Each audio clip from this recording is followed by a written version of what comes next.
BJP के general secretary Sunil Sharma हमारे साथ मौजूद है। सुनील जी, जब से एमएचए का जो ऑर्डर आया है, एलजी को जो पावर्स दी गई है, अपोजिशन लगातार पलटवार कर रही है उस ऑर्डर को लेकर।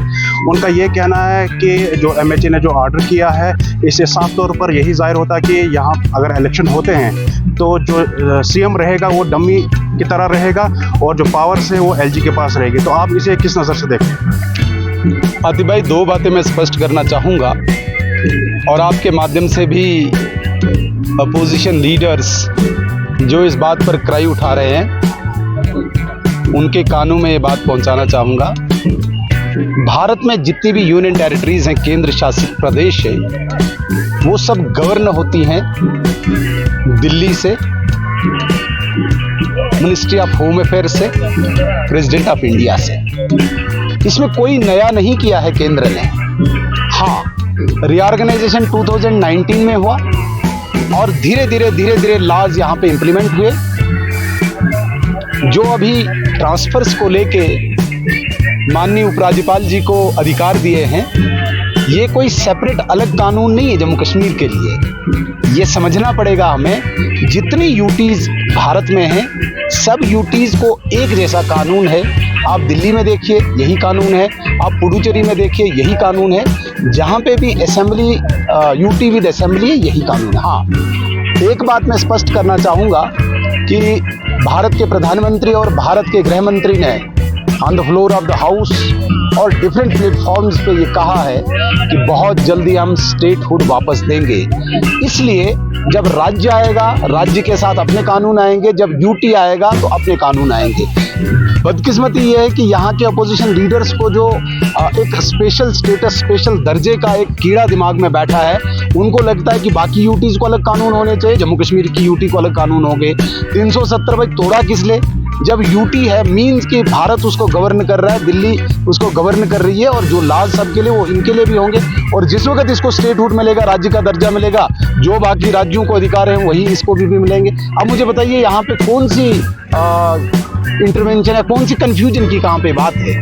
ये बेसलेस है, ये फेक है, ये बेबुनियाद चीज़ें हैं और मुझे लगता है कि जिनका कोई लॉजिक नहीं है, जिनका कोई तथ्य नहीं है, जिनका कोई साक्ष्य नहीं है, ये ऐसी बातें हैं। अपोजिशन ये भी कह रही है कि स्टेटहुड ना देने की वजह यही है कि उन्होंने ये ऑर्डर निकाला ताकि जितने भी पावर्स है वो एलजी के पास रहे। तो क्यों नहीं स्टेटहुड वापस दी जा रही है? स्टेटहुड देने का अधिकार जिन लोगों के पास है उन्होंने कमिटमेंट की है।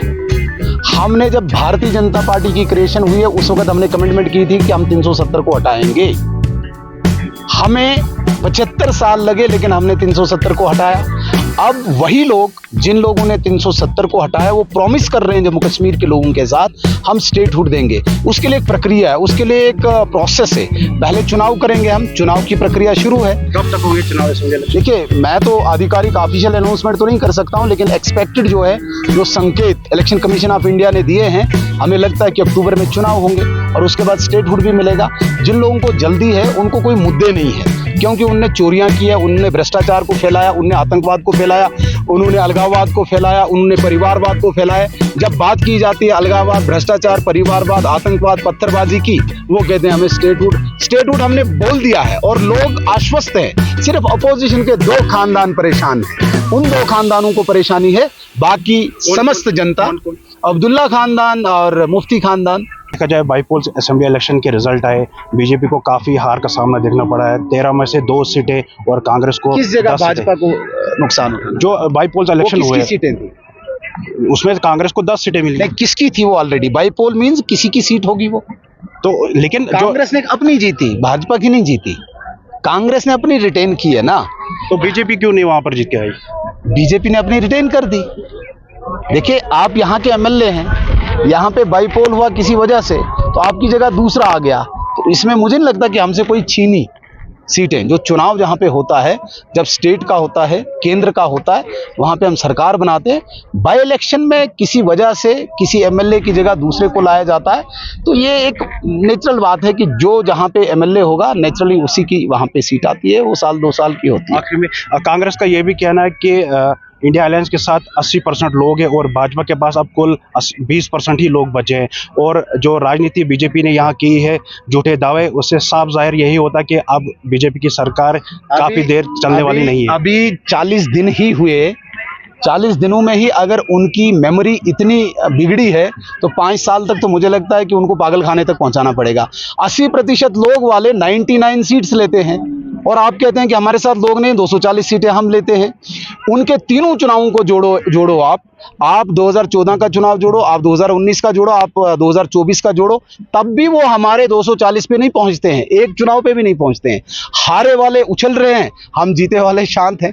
बदकिस्मती ये है क्योंकि इन लोगों को मुझे लगता है कि ये आखिरी अटेम्प्ट था, अब ये पगला गए हैं, अब इन्हें समझ नहीं आ रहा है, हार में ही ये अपनी जीत मान रहे हैं। जम्मू कश्मीर में बीजेपी तैयार है? डेफिनेटली तैयार नहीं, हम सरकार बनाएंगे। आतिफ साहब, आप मेरी बात को नोट करके रखिएगा, ये ऑन रिकॉर्ड रखिएगा न्यूज़ 18 पे।